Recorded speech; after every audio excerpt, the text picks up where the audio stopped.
Yo, what's up guys? We finally have the Paladin in Diablo 4, and after playing it from 1 to 60 and trying a couple of different builds, I want to share the best one I've found so far, and it is an Arbiter of Justice build that just destroys everything. This isn't just like tanky and pretty strong, it melts everything around it. I went into the capstone dungeon at 50 on Penitence. Everything around it melts. You have really good uptime on all of your big auras and passives and really good high damage abilities.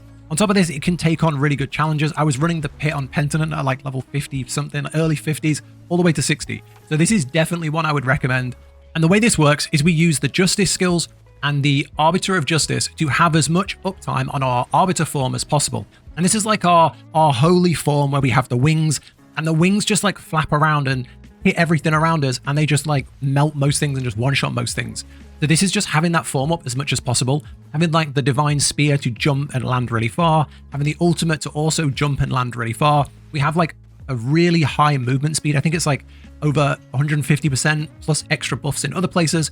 So we just have so much leveling speed from the damage and the actual speed of movement. So let's get straight into this.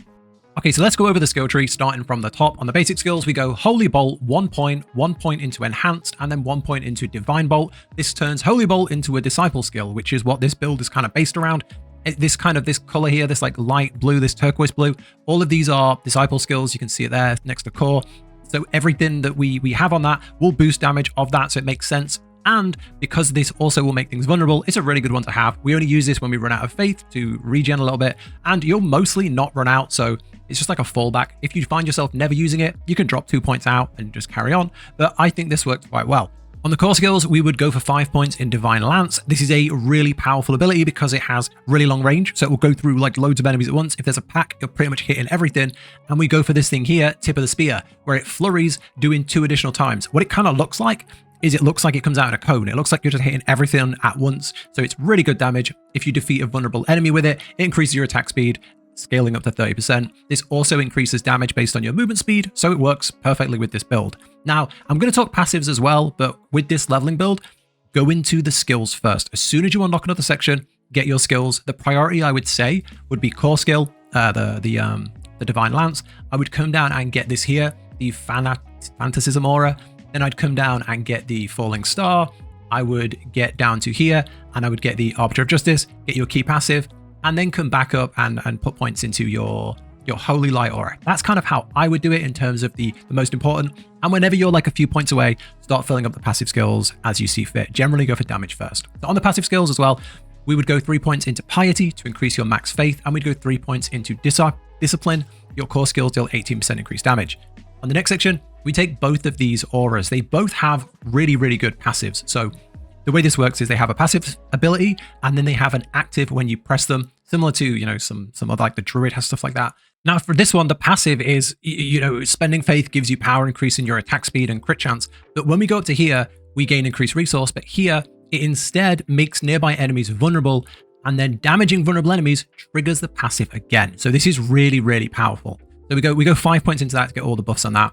On this one, we go 5 points again. You and your allies emanate light, dealing damage every 2 seconds. So it's like an aura damaging, you know, like a decay around you. And then when you press it, you unleash holy damage, the closest enemy, chaining as well, and then getting a heal, which is really, really nice. Hits 2 additional targets. And then down here, chains 2 more times and fortifies you for healing as well. So these are the auras I would go with. Down here, we go for Falling Star, which is one of the most beautiful and just impressive looking abilities in the game. You jump into the air with angelic wings and dive down with a giant spear. It looks phenomenal.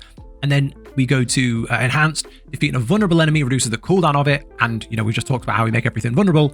And then here it cuts through the battlefield, dealing some extra damage. So that's how I would do this. 5 points in that. And then I would come down to this section here. We just take passives here, really. We've got increased damage to vulnerable enemies, cooldown reduction, 1, 3, 3 here. So we go 6% increased crit strike chance and increased damage to weakened enemies, and then increased crit strike damage while healthy. We can go a couple of points here, 3 into increased damage to crowd control, and increased holy damage, which is pretty much all of our abilities have the tag holy. If you're not sure about that, you can go into here, you can click holy, and you'll see that like most of the abilities we use are tagged as holy, even though it doesn't actually say it on the abilities. Okay, on the ultimate ability, we go for Arbiter of Justice. This is what this build is kind of funneling around. So you go into the air, you become invulnerable, and then you crash down and become the Arbiter for 30 seconds. This is like your Ascension form with the wings, and the wings lash out these holy blasts that just destroy everything, basically. With 5 points, 1 point into this to reduce the time, and then we go 1 point into Seraph's wings for movement speed, 200% increased damage of the wings, and it makes nearby enemies vulnerable. So incredible, absolutely perfect, fits the build really, really well. We go 1 point into Shining Armor, 3 points into Giant Slayer for increased damage to elites and damage to enemies that are healthy, which is like high health.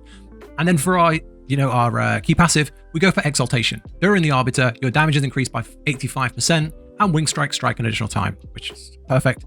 Fits the build perfectly. It's honestly, if parts of this didn't do it justice, playing it feels incredible, and there is nothing that feels too challenging because it just melts everything while leveling. So yeah, that's the skill tree. On the oaths, we go for Disciple. There's not really anything else that makes sense. Disciple works perfectly. Casting a Disciple skill with a cooldown grants Arbiter for 4.5 seconds, which would be our Falling Star and our Arbiter of Justice. And then you've got Wing Strikes gain Disciple skill benefits, which is perfect. And then while in Arbiter form, your Disciple skills, you'll 50% increased damage, which are, those two I mentioned. And then also the Divine Lance is also a Disciple skill, and our basic skill as well, but that's not really a big source of damage. So it just works perfectly. It just works. And I wouldn't recommend anything else here. I don't think anything else makes sense in this build. This fits it perfectly. Okay, now let's talk about the gear, the aspects, all that stuff. And here is what I would recommend. And I'll also just say, I've put it in here in capitals, you do not need any of these for this build to work. This isn't like a werewolf build where you need, the specific item to have the form. It's not like that. The build works just out the box from level, well, whenever you've got all your skills, it comes together even better. But once you're playing it, everything just synergizes together. The Paladin class itself has just been made really well, and everything kind of works within itself. All of these pretty much just give you more damage, more movement, more utility. They're all just buffs, but none of them are like a deal breaker that I would say, like, if you don't have this, just have fun. Get any of these that you can, imprint them when you can. And the big thing I would say is, because Season 11 has added in capstone dungeons, I would make sure you imprint what you've got and temper what you've got and stuff like that just before a capstone dungeon. I did it at level 35 is when they recommend the first one, and level 50 is when they recommend the second one. Just before you go in, do a couple of tempers and you're good to go. Do a couple of imprint, a couple of aspects in a couple of places, bit of damage boost, and this works so good. It's a real easy one to get into. So that being said, what are we going for? I'll do weapon and amulet first, because that's probably the most important, because they have the most damage. On the weapon, I would go with a two-hander. We have no shield abilities that require a shield, so don't limit your damage with a shield. Go with a two-hander.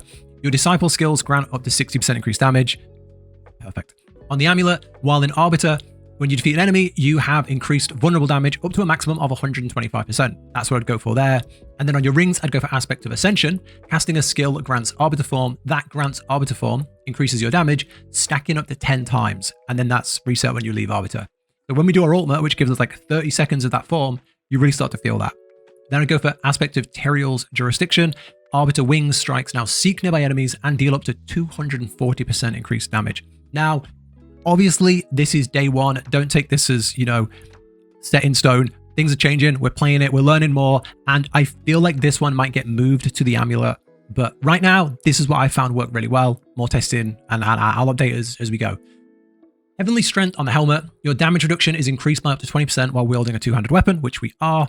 Aspect of the Disciple. Your Disciple skills now weaken enemies for up to 6 seconds. And we've got certain aspects that give us more damage to weakened enemies. Perfect. Aspect of Holy Punishment. Holy and fire damage is increased by up to 70%. And I showed in the skill tree, almost everything we use is tagged as holy, even though it doesn't say it. On the next one, Aspect of Concussive Strikes. Your daze effect lasts 40% longer. Dazing an enemy increases your movement speed. So why is this good? It's because we have the Holy Aura, and that when we use that, it dazes things around us. That gives us the movement speed, makes us faster, makes us get through the game faster, and we do more damage the higher our movement speed. So that works really, really well. Aspect of Metamorphosis. This is up to you. You can go with boots that give. You can go with I'll write another one down here that you can go for instead. That probably makes more sense. There's other boots that give you more movement speed, but this just feels good. When we go up in the air with our javelin, where we have like unstoppable, we're basically untouchable. When we go up with our Arbiter, we're basically unstoppable. So we have a lot of areas and lots of ways we play this where enemies just can't hit us. This gives us another. Every time you evade for 2.5 seconds, you can't be hit. Like you have this like invincibility, unstoppable time. It's really, really good. And then you get the, you know, the vampiric curse. I just think this works really, really well in this. It fits the build really, really well. But if you would want to go more straightforward, you can slap on something with just pure movement speed. And that's it. In terms of the stats and stuff, you want to be going for the basic stuff I've put on here. First things first, you want ranks to anything you can get. Falling Star on your helmet, ranks to fanaticism aura, the aura that gives us vulnerable on the chest. On the gloves, you can get Divine Lance. You can get I think that's it for the aspects. And then on your amulet, you can get passives. I would recommend the Righteousness if you can get it. But like I say, while leveling, you're not going to get most of this while leveling. But that's just stuff to look out for. And then I put some other stuff in here if it helps. Strength, armor, max life, attack speed. Yeah, we can get like faith per second, and then we get like faith when you defeat an enemy, stuff like that. Other than that, you're good to go. You really don't need many defenses. This is really built really well that you can just run along as like a tank with everything just on damage mode. It works really well. So yeah, that's how I would go for it. Once we've played a bit more and once there's a few more updates on this, I'll tinker it a little bit more and put like some of the best tempers and stuff. But I don't want to give you stuff that wouldn't work without testing it myself. I don't want to tell you what to do and you waste your time tempering. The main one I go for on the weapon is the Divine Lance to deal double damage. That's what I do. That's what I did on every weapon I got once I unlocked it. But it's a work in progress. I'll update this as we can. Now I'll quickly talk about the Season 11 powers. As you play the game and you go and defeat the different bosses, Andariel, Azmodan, Belial, you will go back to the place and you will hand in the item that you get, and it will unlock that power. But then you also need to have got enough of the progression in the seasonal thing to be able to use that ability. But they don't really give as much damage and they don't have as much impact as we've seen in lots of the other seasons. That's why they're not called powers, they're called divine gifts. And instead, they're more focused on, you know, getting more loot, you know, get more savage materials, get more, you know, earn lair boss keys, things like that is what these are more tailored towards. However, here is some that I would recommend purifying. You can purify or corrupt them. Corrupt them gives you more rewards. Purifying them gives you a buff. So here's what I would recommend. On the Andariel, I would go Purified on the Essence of Anguish for movement speed. Azmodan, I would go for the Essence of Sin for 20% increased armor. Belial, I would go for the Essence of Lies for fortify 1% of your max life per second. And then Duriel, I would purify the Essence of Pain for briefly gain a barrier after becoming injured every 20 seconds. That's it.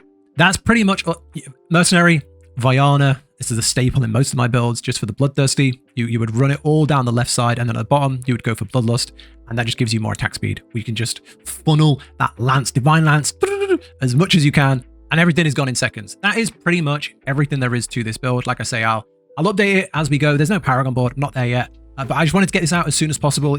I've leveled as fast as possible, got this out quickly as we can, so that if you're looking for a good build, hopefully this has everything you need to just blast to 60. So thank you for watching. If you want to see more, do consider subscribing to the channel. And if there's anything you want to ask, let me know down below. Take care. I'll catch you in the next one.